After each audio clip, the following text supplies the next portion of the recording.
ഒടുവിൽ കർണാടക സംസ്ഥാനത്തിലെ ടെക്കികൾ അഥവാ IT ജീവനക്കാർ എന്ന ഓമന പേരിൽ അറിയപ്പെടുന്നവർ തിരിച്ചറിഞ്ഞു നമ്മൾ IT തൊഴിലാളികളാണെന്ന്. അതിന്റെ ഭാഗമായി നമ്മുടെ അവകാശങ്ങൾ സംരക്ഷിക്കാൻ ഒത്തൊരുമിച്ച് നിൽക്കാൻ നമുക്ക് യൂണിയൻ വേണമെന്ന്.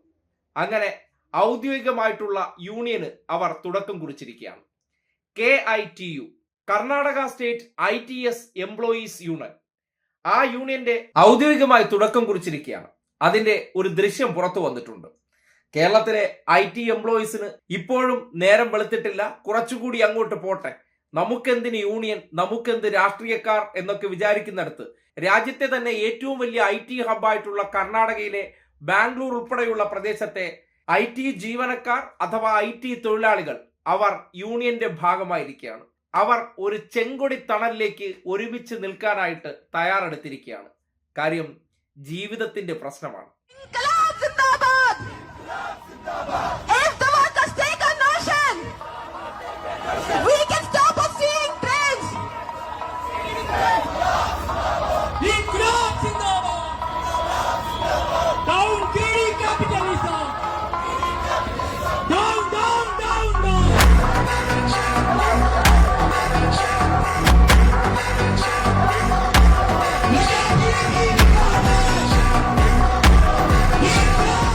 കേരളത്തിലെ മുതലാളിമാരുടെ വൻകിട കമ്പനികളിൽ യൂണിയൻ പാടില്ല, തൊഴിലാളികളായിട്ടുള്ളവർക്ക് ഓരോരോ ഡെസിഗ്നേഷൻ എന്ന ഇംഗ്ലീഷ് നാമധേയത്തിൽ പല പേരുകൾ കൊടുത്ത് തൊഴിലാളിയാണെന്നുള്ള ചിന്ത വരാതിരിക്കാൻ അവർ മാധ്യമങ്ങളിലൂടെ ഉൾപ്പെടെ വലിയ ജാഗ്രത പുലർത്തിയിരുന്നു.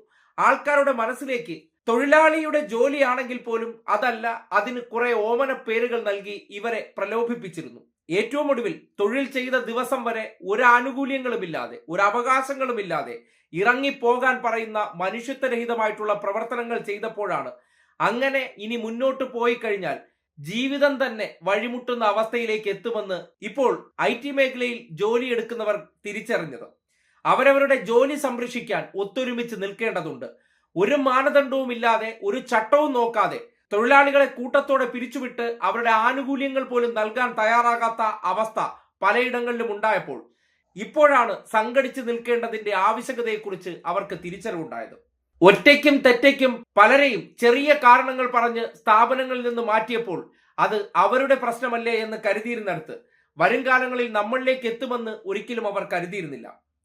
ഒറ്റയടിക്ക് 300-400 എംപ്ലോയീസിനെയൊക്കെ ഒരു സുപ്രഭാതത്തിൽ ഒരു നോട്ടീസ് പോലും നൽകാതെ, ആനുകൂല്യങ്ങൾ നൽകാതെ പിരിച്ചുവിടുന്ന സാഹചര്യം ഉണ്ടായപ്പോൾ അവർ വൈകിയെങ്കിലും ഉണർന്നു കഴിഞ്ഞിട്ടുണ്ട്.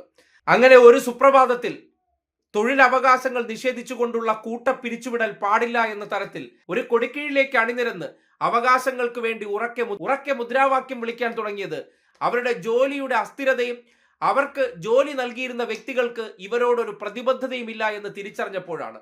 അവരെ IT സ്ഥാപനത്തിൽ ജോലി കൊടുക്കുന്നുണ്ടെങ്കിലും അവരോട് യാതൊരു കമ്മിറ്റ്മെന്റും ഇല്ലാതെ ഒരു സുപ്രഭാതത്തിൽ ഒരു മാനുഷിക പരിഗണനയും നൽകാതെ തെരുവിലേക്ക് ഇറക്കിവിടുന്ന മനോഭാവക്കാരാണ് കോർപ്പറേറ്റ് മുതലാളിമാരെന്ന തിരിച്ചറിവ് ഉണ്ടായപ്പോൾ ഇങ്ങനെ ഒരു നീക്കം നടത്തുന്നത് നല്ലത് തന്നെയാണ്.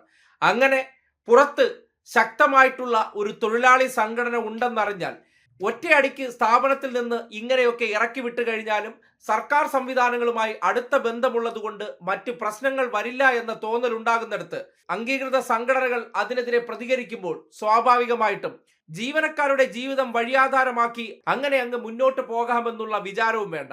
അത് സമാധാനമായി പ്രവർത്തിക്കണമെന്നുണ്ടെങ്കിൽ അവിടെ പണിയെടുത്ത തൊഴിലാളികളെ കൂടി സംരക്ഷിച്ചുകൊണ്ടാകണമെന്നുള്ള ശക്തമായ തിരിച്ചറിവ് ഉണ്ടായതിന്റെ പ്രതിഫലനമാണ് കർണാടകയിൽ നിന്ന് പുറത്തു വരുന്ന ആ ദൃശ്യം.